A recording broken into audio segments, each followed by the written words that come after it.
There's nothing more childish than arguing over which gacha game is better than the other. I mean, not literally, but a pretty close second to adult fighting over the Pokemon card. Arguing which gacha game is better is equivalent to arguing which anime character is stronger than the other on the different anime. Like, does Goku is stronger than the One Punch Man? The conversation serves absolutely nothing other than just trying to prove that my anime is better than your anime. And it's pretty much the same with gacha game. My gacha game is better than your gacha game. It is in essence the adult version of Playground Fight. And I'm talking about no other content creator than this Saint Manchild. Dude has been building his channel out of cosplaying a haters who hate all of the gacha game other than the Wordling Waves. I do see some comment from my last video claiming that I got sponsored by the Arknight Enfield. I would like that to be true, but my channel is just too small to be sponsored. But hey, I get to talk shit however I want. My name is Ryusuke. I will be making random content like what if Enfield character don't have any ears or any horn. So please do like and sub. If I were to be like totally real with you guys, there's no point of arguing which game is better because in the end it's still about the preference. It doesn't matter how massively successful a game is. If it's not enjoyable on personal levels, then it's not gonna be enjoyable. One of the most enjoyable games that I've been playing by myself that actually got me concerned about whether it's gonna reach the end of server soon is Drenova. It's the game that I don't really do much content about, that I've been playing pretty much every day. But I'll just keep playing it for the overall vibe I has with the game, and I just simply has all the fun with it. So I think it's absolutely weird to determine which game you're gonna play based off the financial success of the game or how popular it is, especially with a title like this. Kuro has won. I don't give a fuck if they won, if their game is not enjoyable to me. But I could recognize that it's a good game that doesn't match my preference, but a lot do.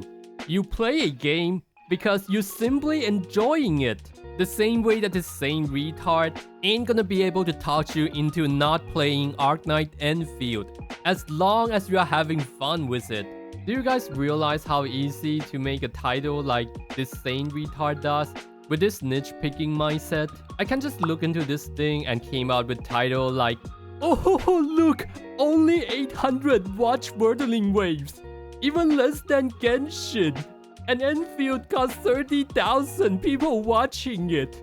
Nobody liked Wordling Waves, end of service. And then I just filled up the rest of the videos with all the confirmation bias like the Wordling Wave is lack of content, it's boring so nobody watch it, their character looks weird, they got pretty bad story, and it's not as cartoonish like Genshin, not as goony as Sunless Zone Zero, and doesn't have factory like Enfield. And this is why this game is falling apart. They should build factory to save this game. I don't believe any of that. I'm just using his line of logic. Like, can you tell how dumb is that? Like this pose, comparison between the sales between Levitain and the sales of the Jiyuan, which is also the 1.0 character for the Wuwa, and I could have just came out with a title like Wuwa has lost. How about that? Oh, what about this one? They're about to get end of service. They got the worst sales in JP out of all the gacha game. JP hate Wuwa. I mean, like, come on, what's the point of comparing this? This is one of the worst patch that Wuwa is having right now, and there will be some good patch that Wuwa gonna have, and they gonna outsell some of the worst banner on other game. But what if I like Wordling Wave, and it's normal, and don't have the superiority complex like some of the Spaghetti Tontas audience does? I wouldn't freaking care about the sales number. I will just keep playing the game on my own. I'm not gonna switch game because other game is making a better sales. Like for real, what's wrong with you, dude? I don't believe in anything negative that I just said about the Wuwa. I'm just showing the line of thinking that this same potato has been doing on other gacha game. You can niche pick pretty much everything in any game, but as long as you're having fun with it, you're gonna play it. If miraculously there's this so-called a perfect game, but if you're not having fun with it, you're not gonna play it. What about arguing over the gacha system, the gacha economy? It's like arguing whether pachinko is better or the slot machine is better. How about that? Because that's basically how he framed it. Betting on the racehorse is better than betting on the sport. My gambling is better than your gambling. Because comparing gacha system is basically that. You know what? Gacha game is not even like gambling. It does has a little bit of gambling component. Because you don't actually win money back from it. You're not gonna develop a real gambling behavior to the same extent that a real gambling does, which is the possibility to win the money back. It actually feels more like buying a sport ticket. It's not like I'm not gonna watch the basketball match because the beer is more expensive than the baseball match. I just want to see Carey shooting for the three-pointer there. I'm not gonna watch baseball just because the beer is cheaper because I want to watch basketball.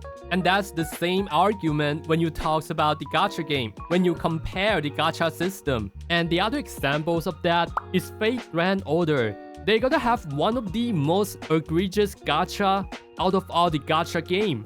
The gameplay is not even good from today's standpoint. But would people still quit it if I were to use the argument like Saint Turtle does? No, because this is what they like. This is what they used to. And that leads to the other argument about the gacha game that people has been tossing around, that I'm actually really sick of it.